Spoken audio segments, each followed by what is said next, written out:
اسلام کو سب سے زیادہ سپورٹ کس نے کیا؟ حضرت ابو بکر نے. سب سے زیادہ، سب سے پہلے تصدیق کون کرتا تھا؟ ابو بکر. سب سے پہلے جب نکال دیا تو غار میں کس نے ساتھ دیا؟ ابو بکر نے. ہر چیز میں. آپ کے بعض اہل بیت اس وقت ایمان نہیں لائے تھے، بعد میں لے آئے ایمان، یقیناً اچھی بات ہے. بعض حضرت علی رضی اللہ تعالیٰ عنہ کی عمر بہت کم تھی، یہ فضیلت ہے کہ وہ جلدی ایمان لے کر آئے. لیکن سب سے زیادہ جو نبی نے دوستی لگائی ہے، دوست ہونے کے اعتبار سے، اس اعتبار سے کہ یہ میرے ساتھی ہیں، اس مشن میں میرا ساتھ دے رہے ہیں. ایک دوستی تو ویسے ہی ہوتی ہے نا، ایک دوستی مشن والی دوستی.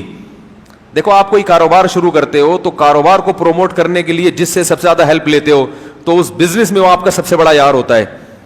تو رسالت کا کام کرنے میں جس نے سب سے زیادہ نبی کی ہیلپ کی وہ کون تھے؟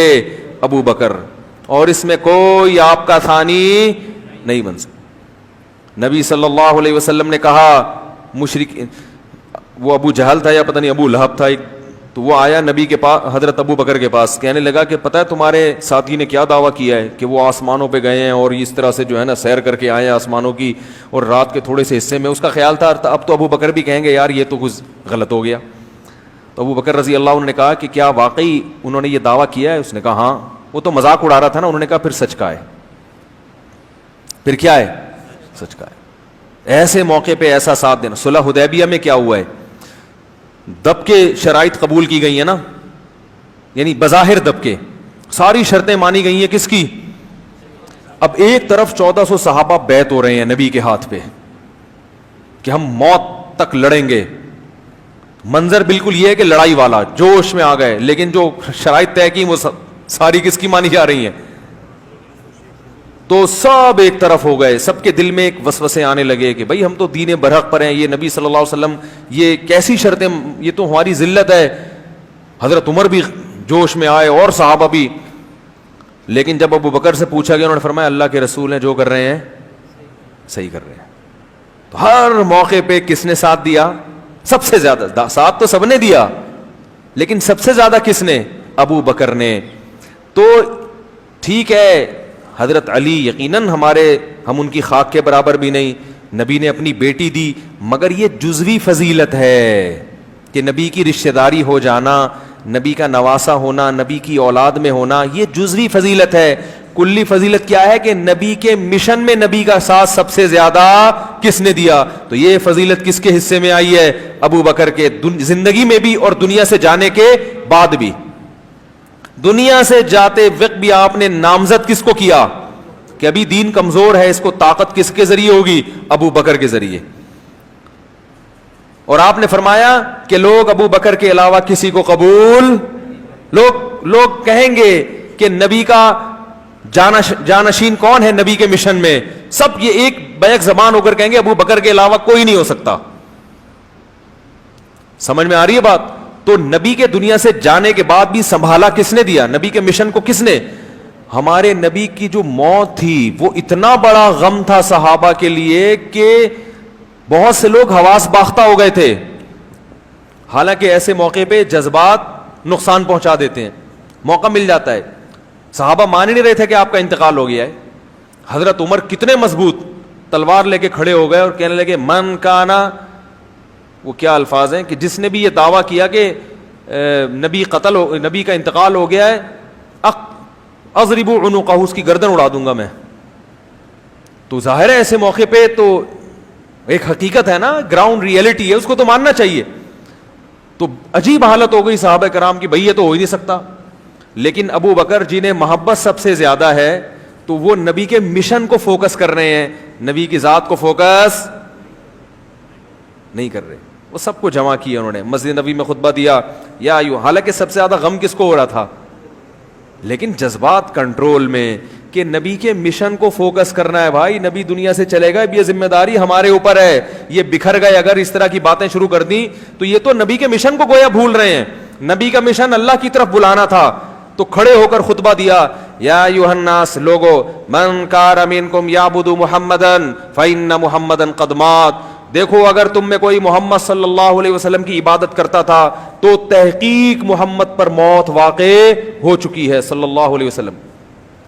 ومن کان منکم یعبد اللہ, اگر اللہ کی عبادت کرتے تھے فإنہ حی لا یموت, وہ آج بھی زندہ ہے, اس پر کبھی موت واقع نہیں ہوگی.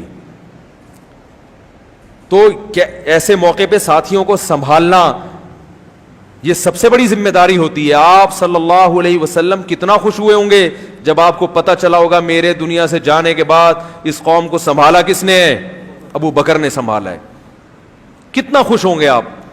اور مصلی پہ کھڑا کس کو کیا نبی نے, ابو بکر کو.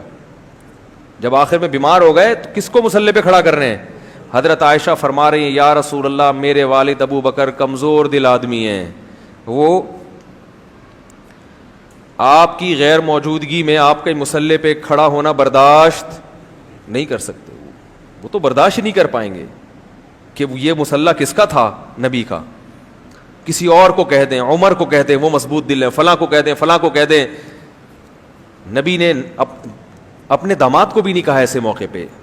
یقیناً بہت بڑی فضیلت ہے, مگر نبی کیا کہہ رہے ہیں, انکن لانتن صواحب یوسف, تم اسی طرح ہو جیسے یوسف علیہ السلام کو عورتیں ورغلا رہی تھیں, بحث کر رہی تھیں, تم بھی میرے ساتھ کیا کر رہی ہو, یعنی تنگ نہیں کرو مجھے, اس میں بیمار ہوں, میں پہلے ہی پریشان ہوں, اور تم مجھے تنگ کر کر کے بار بار کہہ رہی ہو کہ ابو بکر نہیں کوئی اور.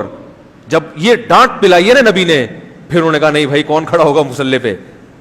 یہ جو حساسیت تھی نبی کی کہ اپنی بیماری میں اپنے مصلی پہ ابو بکر کے علاوہ کسی کو برداشت نہیں کر رہے, یہ اشارہ کر رہے ہیں کہ میں جو مشن لے کے دنیا میں آیا ہوں اور اللہ نے پیغمبروں کو جس مشن کے لیے بھیجا تھا, میرے بعد وہ مشن کس کے پاس آ رہا ہے, ابو بکر کے ہاتھ میں آئے گا.